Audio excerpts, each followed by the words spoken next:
예수님께서 이제 죽으시기 전에 마지막 유월절을 보내시면서 오늘 말씀의 배경은 성만찬을 제정하시는 그 동일한 날에 성만찬에 앞서서 주님께서 행하신 일을 담고 있습니다.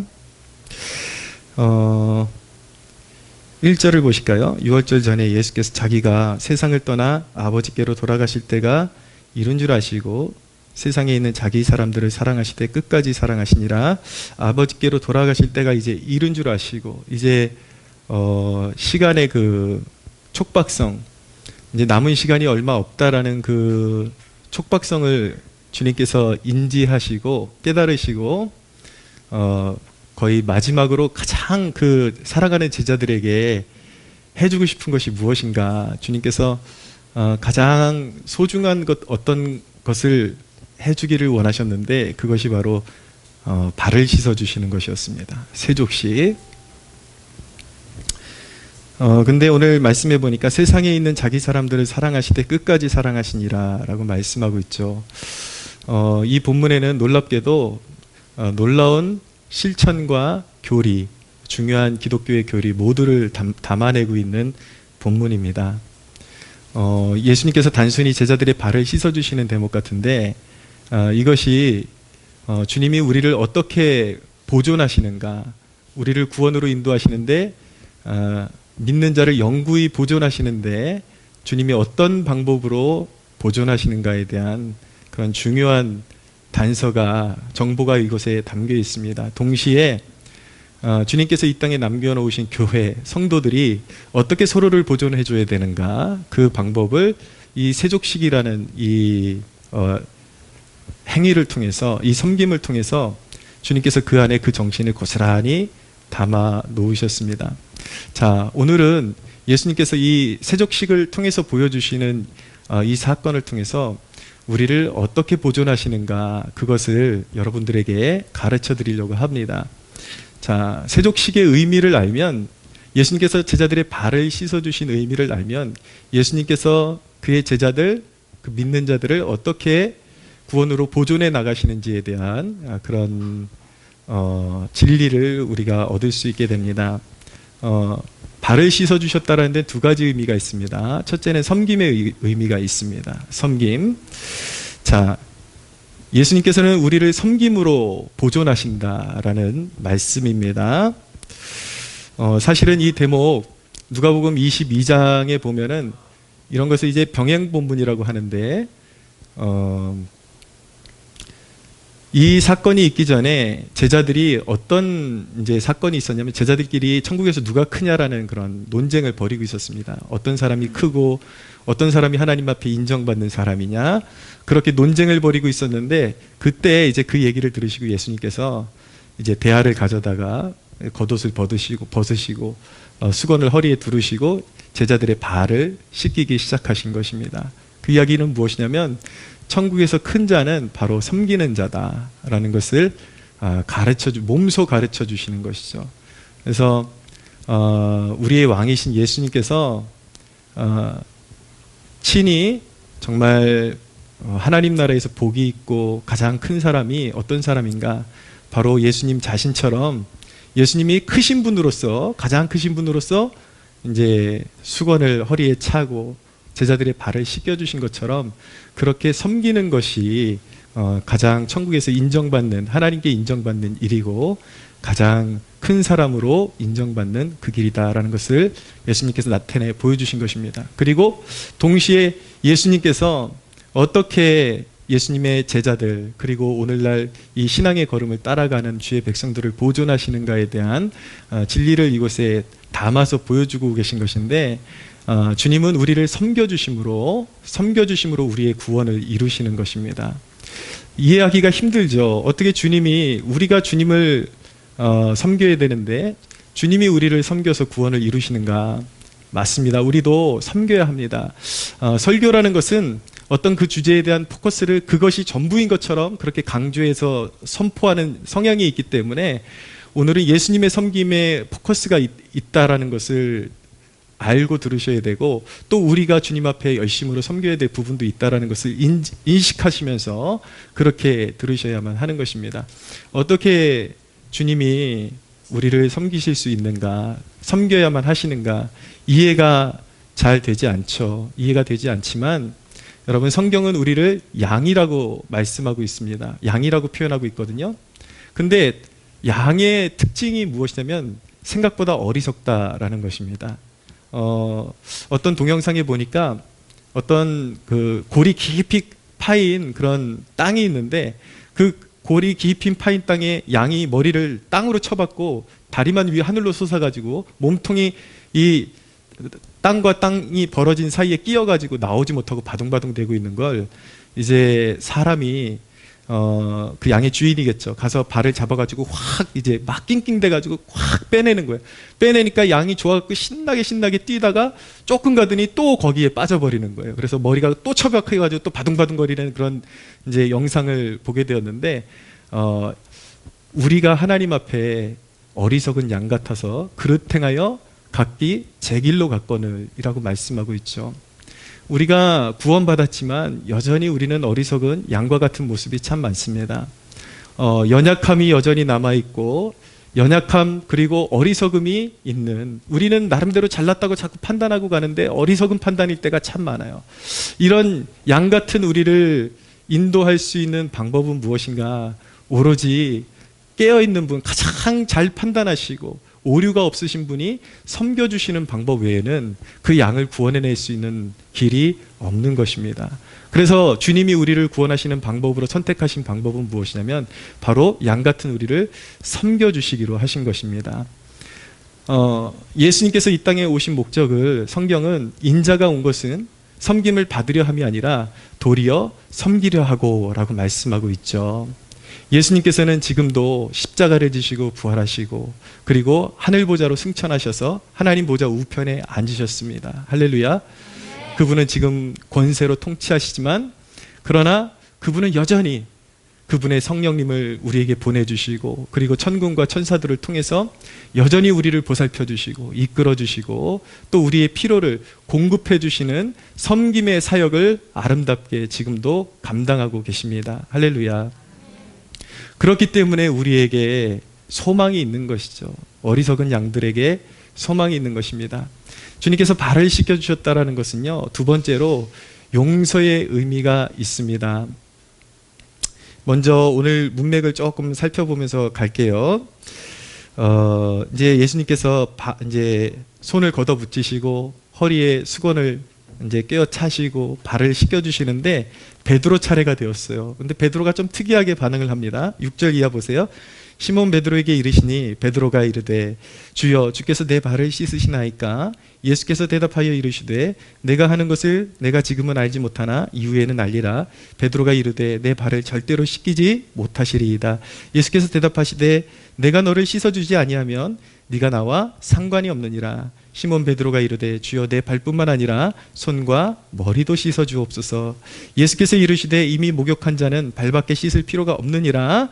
온몸이 깨끗하니라. 너희가 깨끗하나 다는 아니니라 라고 말씀하고 있죠. 네. 예수님과 좋은 관계를 맺으려면 우리의 위치, 우리의 그런 피조물된 위치가 어디에 존재하고 있느냐를 잘 파악하는 것이 중요합니다. 우리는 어떤 존재이냐면 하나님의 지으신 피조물이요, 그분의 양이죠. 근데 우리가 그분의 도움을, 베드로가 예수님께서 발을 씻어준다 그러니까 극구 부인하잖아요. 송구한 거예요. 근데 그것이 주님이 원하시는 태도가 아니었다라는 것입니다. 예수님과 좋은 관계를 맺는데 방해가 되는 것이 있는데 그것이 무엇이냐면 자기의라는 것입니다. 자기의라는 것은 무엇이냐면 은혜를 은혜로 받지를 못하는 거예요. 뭐냐면 주님께서 내게 베풀어 주시고 내가 연약한 피조물이기 때문에 하나님께서 나를 섬겨주셔야, 그리고 나에게 호의를 베풀어 주셔야 내가 살 수 있다라. 그리고 하나님께서 은혜를 주실 때에 기꺼이 순종하는 마음으로 받을 줄 알아야 되는데, 자기의가 강한 사람은 나는 남에게 신세지고 살아본 적도 없고 또 하나님 앞에서도 그렇게 신세지는 거 그렇게 원하지 않아요 라는 이런 태도를 갖는 게 바로 자기의인 것입니다. 근데 자기의는 결코 예수님과의 관계를 더 돈독하게 만드는데 도움이 되지를 않습니다. 그래서 우리가 주님과 돈독하고 온전한 연합을 이루어 가려면 주님께서 주시겠다고 하는 것들을 기꺼이 아멘으로 받을 수 있는 겸손함, 낮음, 그리고 나를 부인하는 그런 태도가 필요한 것입니다. 할렐루야. 이제 베드로가 그렇게 예수님의 그런 호의를 거절하다가 발을 씻어주겠다 그러니까 어떻게 주님이 내 발을 씻으십니까? 그러다가 예수님께서 뭐라고 말씀하시냐면 8절에 내가 너를 씻어주지 아니하면 네가 나와 상관이 없다라고 하니까 베드로가 태도를 갑자기 확 바꿉니다. 그러면서 이 사람은 참 매력 있는 인물이에요. 또 뭐라 그러냐면 9절에 시몬 베드로가 이르되 주여 내 발뿐만 아니라 손과 머리도 씻어주옵소서라고 그렇게 이야기를 하는 것입니다. 베드로는 참 실수가 많은 사람이에요.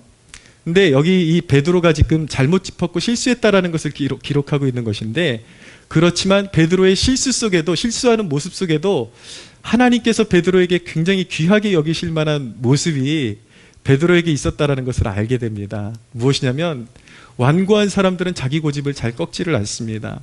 내가 더 옳아요. 나는 이렇게 그동안 이렇게 살아왔어요. 내 인식은 이래요. 내 생각은 이래요. 그것을 절대로 꺾지를 않지만 베드로는 그동안 자기가 어떻게 살아왔든지 예수님께서 야 그거 아니야 그러면 시간이 걸리지를 않아요. 그 자리에서 그냥 태도를 확 바꿔버려요. 주님 말씀이 맞습니다. 그런 대목을 또 어디서 볼 수 있냐면 누가복음 5장에 보면은 베드로가 밤이 새도록 물고기를 잡으려고 노력했지만 한 마리도 잡을 수가 없었습니다.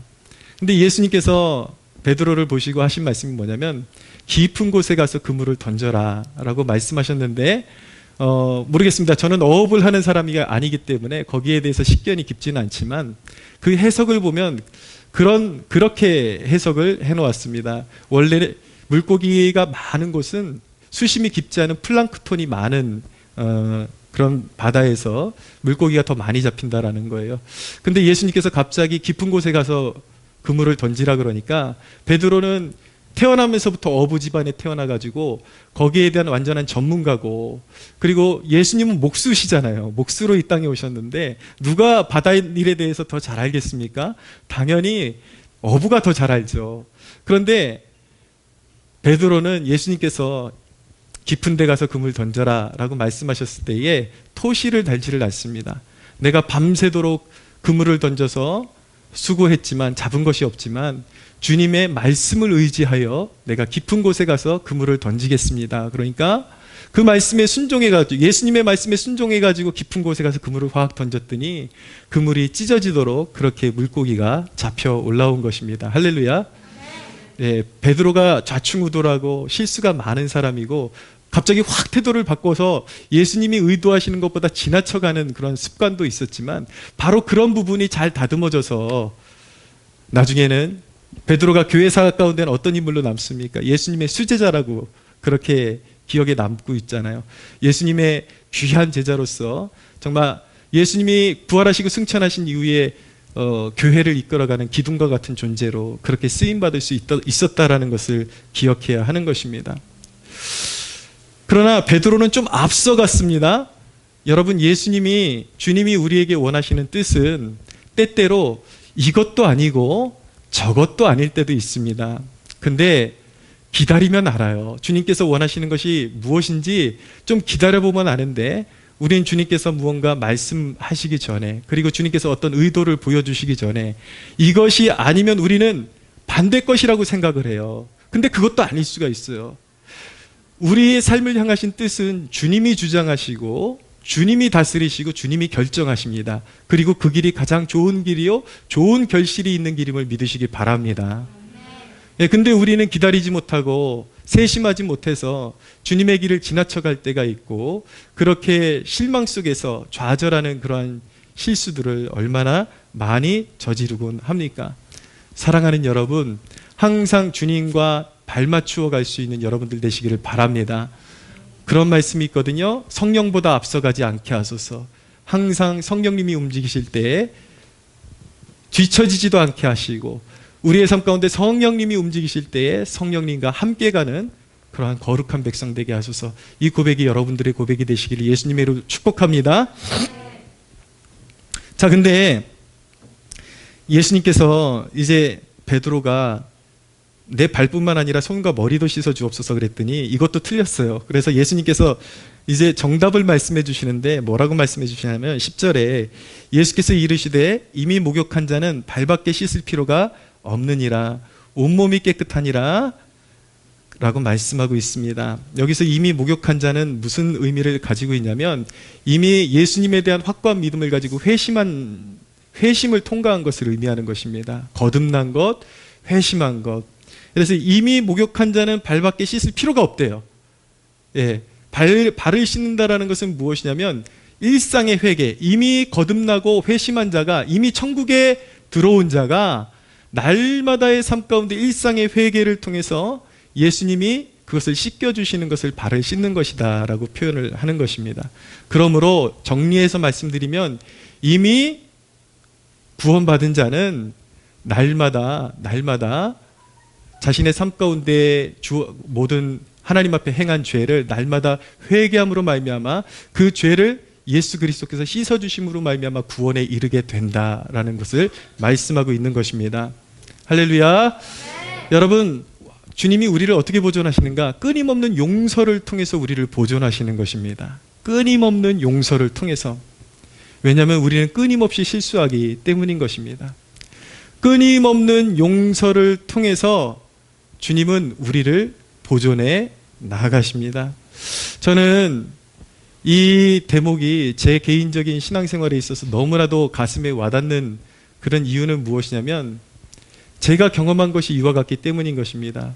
때때로 어떤 죄책감 가운데 제가 원하는 바대로 행동하지 못하고 제가 어떤 실수하거나 어떤 죄된 행동을 했을 때 마음이 너무 아프고 이걸 어떻게 해야 되지? 주님, 하나님 앞에 나가지도 못하고 끙끙대고 있는데 성령님의 감동이 있어요.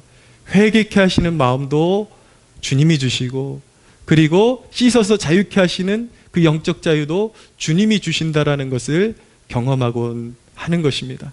그렇기 때문에 주님이 용서를 통해서 나를 보존하시고 지켜주신다라는 것을 제가 체험적으로 알고, 그것 때문에 더욱더 왜 나 같은 죄인을 이것을 생각하다 보면 가슴이 늘 뜨거워질 수밖에 없는 거예요. 내가 뭔데 이렇게 사랑해 주시지? 나의 인내 같으면 벌써 버리고도 남았을 텐데 내가 무엇인데. 주님은 늘 내가 죄책감에 시달리고 있을 때 찾아오셔서 회개하라고 촉구하시고, 그때 외면하지 아니하시고 내가 주님 앞에 진실한 마음으로 잘못했다라고 고백할 때에 정말 내 마음의 무거운 짐이 확 덜어지고 영적 자유가 임하는 것을 허락해 주셔서 다시 주님 앞에 설 수 있게 해주시고 다시 주님의 사랑으로 달려갈 수 있게 해주시는가. 그것은 인간의 논리로 설명할 수 없는 정말 하나님의 그런 섭리와 하나님의 그런 주권에 속한 그런 놀라운 그런 비밀인 것입니다. 여러분, 내가 하나님의 자녀라는 증거를 여러분들이 한번 진단해 보실 필요가 있습니다. 내가 하나님의 자녀라는 것을 확증해 주는 증거는 이런 것입니다. 내가 무언가를 잘못했을 때에 죄책감에 시달리고 있지만 성령님께서 내 마음을 움직여 주셔서 이 죄악을 품고 있어서는 안 되고 빨리 하나님의 보좌 앞에 나가서 씻어버리고 자유해져야 될 것이라는 그 재촉, 성령님의 재촉하심을 우리 마음에 주고 있는가. 그 재촉하심을 받고 주님 앞에 나아가서 내가 잘못했습니다 라고 고백할 때 주시는 그 영적 자유가 여러분들에게 있습니까? 여러분, 그것이 있어야 진정 하나님의 자녀인 것입니다. 그러나 여러분들한테 혼란을 주고 싶지는 않아요. 여러분들은 어쩌면 그것을 체감적으로 잘 아직 모르고 있을 수도 있지만, 왜 그러냐면은 그런 경험이 여러분들에게 없는 것이 아니라 때때로는 여러분들이 무감각하기 때문에 경험을 하면서도 그것을 여러분들이 그 경험을 표현할 줄 모르고 또 제대로 이해할 줄 모르기 때문에 그 오해하고 있을 수도 있지만, 이제는 여러분들이 주의해서 보십시오. 분명히 여러분들이 거듭난 자녀들이라면 여러분들이 죄책감 가운데 시달리고 있을 때에 주님이 먼저 여러분들을 자극하신다라는 사실을 알게 될 것입니다. 내가 이 죄악을 빨리 주님 앞에 해결 안 받고 씻어버리고 주님의 면전에서 도망가는 것이 아니라 빨리 주님 앞에서 해결 안 받아야 될 그 무엇이 있구나라는 것을 깨닫고 주님의 존전 앞에 나갈 때에 영적 자유를 경험하는 그런 축복을 누리게 될 것입니다. 사랑하는 여러분, 우리의 구원이 가능한 이유는요, 주님께서 우리의 죄를 용서해 주신다는 약속을 주셨기 때문인 것입니다. 우리가 잘하기 때문이 아니라 우리를 무한히 받아주신다라는 약속이 있기 때문에 우리의 구원이 이루어진다라는 것을 우리는 믿고 신뢰할 수 있는 것입니다. 할렐루야. 구약 성경에 보면 언약궤 뚜껑 그 위를 뭐라 그러냐면 시은좌라 그래요. 시은좌. 그것을 멀시시라 그러는데 무엇이냐면 은혜가 베풀어지는 곳이다라는 뜻을 가지고 있습니다. 대제사장이 희생 제물의 피를 가지고 시은좌 앞에 들어가 나아가면 그 피를 보시고 하나님께서 시은좌에서 용서의 은혜를 베풀어 주시는 거예요. 이와 같이 우리도 그리스도의 보혈의 의지에서 나아가면, 날마다 나아가면 그 보혈의 은혜를 보시고 하나님께서 날마다 우리에게 용서를 베풀어 주시는 것입니다. 여러분, 죄책감에 시달리는 분들, 여러분들이 솔직한다면 이건 죄를 조장하는 것이 아니라 여러분들의 현실을 직시할 수 있다면 여러분들이 날마다 하나님 앞에 죄악을 범하고 있다는 사실을 알게 될 것입니다. 우리는 순간순간 마음으로 순간순간 얼마나 사람을 증오하고 미워하고 수백 번도 수천 번도 넘게 판단하고, 그리고 하나님께서 주시는 감동과 반대로 자꾸 행동하려고 하는 그 습관, 우리는 버리지 못하잖아요. 근데 여러분, 그런 죄책감이 있을 때마다 우리는 믿고 나가야 되는 것이 무엇이냐면, 우리 스스로를 의지하는 것이 아니라 어린 양의 보혈을 우리의 손에 받아들고 우리는 그 시은좌 앞으로 끊임없이 나가야 하는 것입니다. 할렐루야. 어린 양의 보혈을 힘입어서 예수 그리스도의 그 피 흘리심, 그 능력을 힘입어서 우리는 하나님의 보좌, 은혜가 베풀어지는 그 시은좌로 나아갈 때에 하나님은 우리를 외면하지 아니하시고 끝까지 품어주시고 우리를 용서해 주신다는 사실을 믿으시기를 바랍니다. 그렇기 때문에 여러분, 그리스도의 섬김과 용서가 없이는 우리에게는 가망이 없어요. 우리는 구원받을 수 없어요. 그리스도의 섬김과 용서가 있기 때문에 우리의 구원은 이루어질 수 있는 것입니다. 정리하면 왜 주님의 섬김과 용서만이 우리를 보존하시는 유일한 방법이 될 수 있는가? 우리가 구원받았지만 여전히 연약하기 때문인 것입니다. 할렐루야. 우리는 섬겨야 돼요. 헌신해야 돼요. 생명 다해서 주님을 섬겨야 되지만 그 섬김조차도 우리의 공로가 될 수 있는 것이 아니라 우리를 향하신 하나님의 선한 은혜에 보답하는 삶을 살아가는 것입니다. 여러분, 우리가 마음 다해서 주님을 섬길 수 있다는 것도 주님께서 보혈로 우리를 씻어주시고 용납해 주셨기 때문에 하나님께서 받아주시는 것이지, 우리는 그렇게 하나님 앞에 사실은 가치 있는 존재가 아니에요. 그러나 하나님께서 우리를 그 보혈의 은혜로 말미암아 가장 가치 있는 존재로 삼아 주시는 것뿐인 것입니다. 할렐루야. 그래서 하나님 앞에 우리가 구원을 논할 때에 우리의 자격, 우리의 노력을 우리의 공로가 있다라고 결코 말할 수 없다. 우리의 공로는 하나도 없습니다. 우리의 자격은 하나도 없습니다. 오직 그리스도의 보혈의 은혜로 우리는 하나님의 은혜의 보좌로 들어갑니다. 할렐루야. 그런데 오늘 주님께서 또 특별한 말씀을 주시는데, 예수님께서 영원토록 보존하실 사람들과 그리고 보존받지 못할 사람을 구분하고 계시다라는 사실을 눈여겨봐야 합니다. 2절을 보십시오. 마귀가 벌써 시몬의 아들 가룟 유다의 마음에 예수를 팔려는 생각을 넣었더라. 10절 끝에 보면 너희가 깨끗하나 다는 아니니라. 11절 이는 자기를 팔 자가 누구인지 아심이라. 그러므로 다는 깨끗하지 아니하다 하시니라 라고 말씀하고 있습니다. 예수님은 예수님의 제자들 가운데서도 모두가 보존될 사람들이다라고 말씀하지 아니하시고, 그 중에 한 사람 가룟 유다는 영원히 멸망할 존재라고 주님께서는 선언하셨습니다. 오늘 말씀 2절에 보니까 왜 가룟 유다가 이런 배도의 도구, 예수님을 배반하는 도구로 마귀에게 쓰임받을 수밖에 없었는가? 잘 보십시오. 우리의 신앙생활 하는데 우리가 주의해야 될 정보가 여기 담겨 있습니다. 마귀가 벌써 시몬의 아들 가룟 유다의 마음에 예수를 팔려는 생각을 넣었다라고 말씀하고 있습니다. 시험은 어디서부터 시작되는가? 죄악은 어디서부터 시작되는가? 인간의 마음과 생각에서부터 싹트기 시작하는 것입니다. 마귀는 우리의 생각에 어떤 유혹을 넣어주고, 그리고 어떤 사물을 볼 때 왜곡된 시야를 넣어줘서 계속 그것에 집착하게 만들고 결국은 죄를 짓게 만드는 것입니다. 그래서 인간의 영혼을 파멸시키고 그의 삶을 파멸시키고, 심지어는 구원받은 백성이라 할지라도 그의 삶이 열매 없는 쭉정이 같은 인생이 되게 만들려고 마귀는 끊임없이 생각과 마음 가운데 부정적인 생각, 미워하는 생각, 불신하는 생각, 이런 것들을 끊임없이 넣어주죠. 그래서 성경은 무릇 너희가 지킬 만한 것 중에 너희 마음을 지키라고 우리에게 명령하고 계신 것입니다. 마음에서 넘어지면 행동은 이미 넘어진 것과 마찬가지인 것입니다. 마음에서 타협하면 행동은 따라오게 되어 있습니다.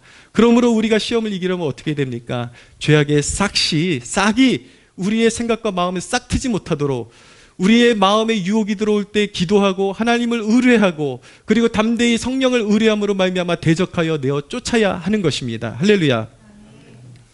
근데 마귀가 왜 가룟 유다를 이런 배신의 도구로 삼을 수밖에 없었는가? 유다의 마음에는 예수님을 향한 사랑, 그리고 예수님을 섬기는 올바른 동기로 채워져 있지 않았습니다. 그의 마음에는 예수님을 이용해 먹으려는 생각, 그리고 예수님을 이용해 먹다가 가치가 없으면 팔아먹으려는 생각, 이런 악한 생각들로 가득 차 있었기 때문에 가룟 유다는 마귀의 도구가 될 수밖에 없었던 것입니다. 결정적으로 가룟 유다가 그런 배반의 결정적인 도구가 될 수밖에 없었던 이유를 예수님께서 말씀하시는데, 그것이 바로 11절입니다. 이는 자기를 팔 자가 누구인지 아심이라. 그러므로 다는 깨끗하지 아니하다. 아까 예수님의 제자들은 뭐라 그랬습니까? 이미 목욕한 자라고 말씀했습니다. 그러나 가룟 유다는 깨끗하지 않은 자다라고 말씀하고 있습니다. 무엇입니까? 가룟 유다는 예수님의 무리 중에, 제자들 중에 있었지만 진정한 회심, 회개를 통한 진정한 회심의 강을 건넌 적이 없다라는 것이 문제였던 것입니다. 사랑하는 여러분, 기독교 공동체 안에 있는 것으로 여러분 모든 것이 끝난 것이 아닙니다. 교회에 출석하는 것이 전부가 아닙니다. 나의 영혼이 진정으로 그리스도께 굴복되었는가를 체크하는 것이 중요합니다. 나의 삶이, 나의 마음이 그리스도께 굴복됐고 그리스도를 구주로 영접했고, 그리고 내가 그리스도로 말미암아 새롭게 거듭났다라는 확신이 여러분들 안에 있습니까? 여러분, 그것을 추구하십시오. 그리고 여러분들의 인생을 주님 앞에 진실되이 여러분들의 삶을 그리스도께 하나님 앞에 산 제물로 드릴 수 있는 여러분들 되시기를 축복합니다. 여러분, 정리합니다. 예수님이 우리를 향해 섬겨주시고 그리고 용서해 주시는 그 섬김과 용서의 동기는 무엇입니까? 그것은 완전한 사랑 때문인 것입니다. 우리를 너무나도 사랑하시기 때문에 우리를 끊임없이 섬겨주시고 용서하시기 때문인 것입니다. 주님의 완전한 사랑이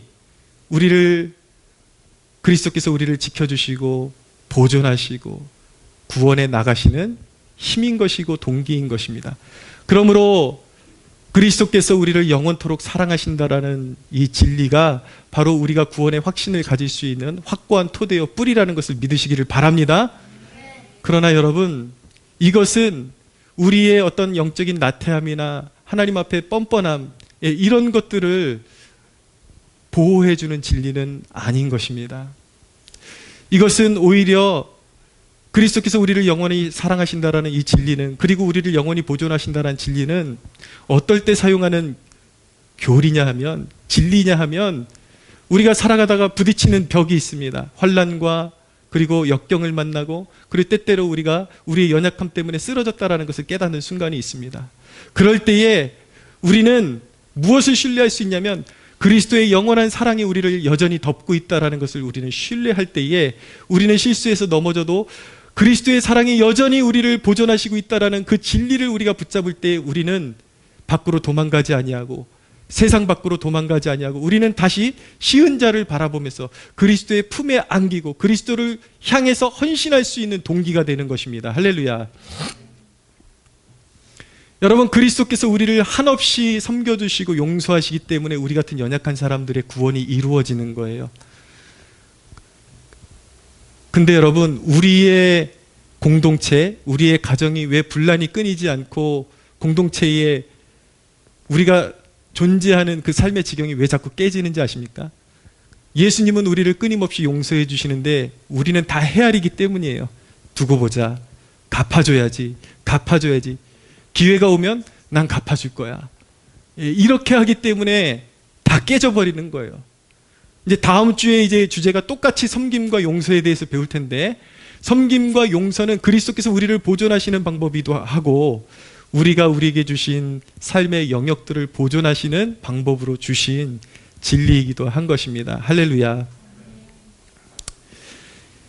이 말씀만 드릴게요.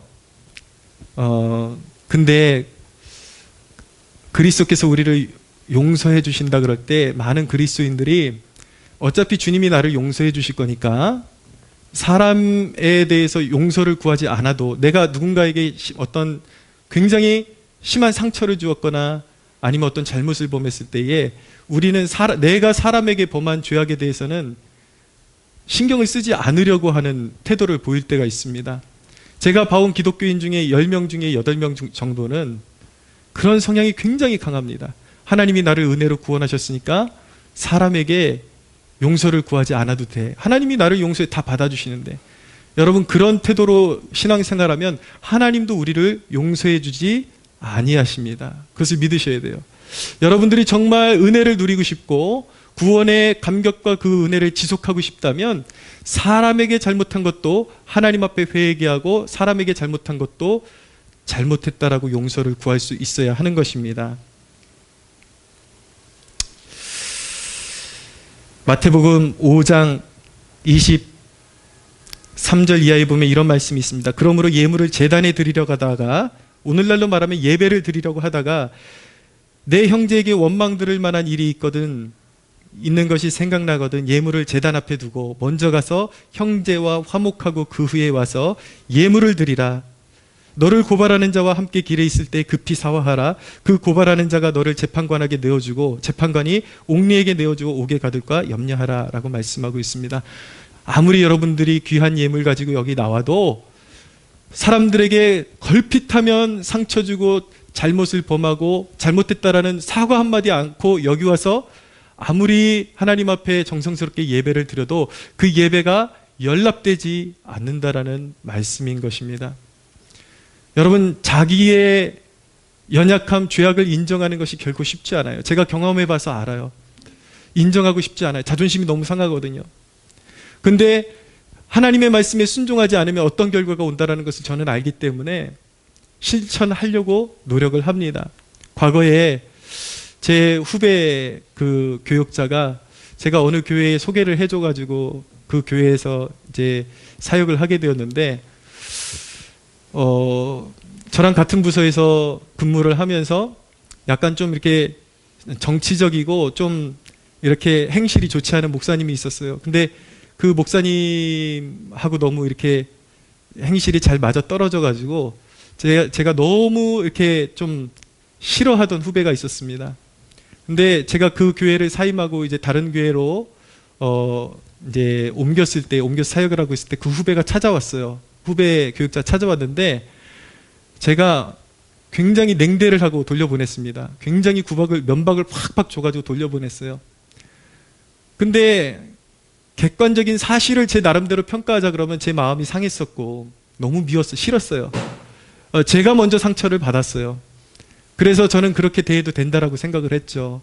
근데 이후에 하나님께서 제 마음에 주신 생각은 무엇이냐면, 그 친구가 잘못한 것이 있다면 하나님께서 그를 다스려 주신다라는 거예요. 근데 먼 곳까지 찾아왔던 후배를 그렇게 면박해서 보낸 것은 너에게 큰 과실이 있다라는 것을 저에게 알게 해주셨어요. 그래서 그 친구가 잘못한 건 하나님께 맡겨드리고, 이 문제를 제가 하나님 앞에서 해결받기 위해서 어떤 방법을 선택했냐면, 그 친구의 이메일에다가 제가 잘못했던, 제 태도가 잘못됐던 것을 그대로 적어가지고, 네가 왔을 때 이렇게 서운하게 행동해서 미안하다, 정말 잘못했다, 그리고 하나님 앞에서 내가 잘못한 거 인정한다, 그렇게 써서 보냈어요. 그것이 제가 할 수 있는 당시에 최선이었습니다. 뭐 그를 찾아가고 이럴 용기는 나지 않더라고요. 그러나 여러분, 분명한 것은 무엇이냐면 사람에게 잘못한 것도 해결하셔야 합니다. 할렐루야. 네. 자존심이 문제가 아니에요. 그것이 쌓이고 쌓이면 어떻게 되는가? 기도 응답의 줄이 막혀버리게 됩니다. 은혜가 막혀버리게 됩니다. 주님께서 우리의 자격을 묻지 아니하시고 끊임없이 용서해 주시는 것처럼 우리 또한 그런 용서의 마음을 가질 때에 여러분, 우리에게 주신 분복들을 우리가 지켜나갈 수 있고 주님으로부터 놀라운 기도 응답을 체험하며 살 수 있다는 그 사실을 꼭 믿으시고 주님 앞에 완고함을 내려놓고 항상 그 은혜를 은혜답게 받아 누릴 수 있는 저와 여러분들 되시기를 예수 그리스도의 이름으로 축복합니다. 하나님께 영광의 박수 올려드리겠습니다.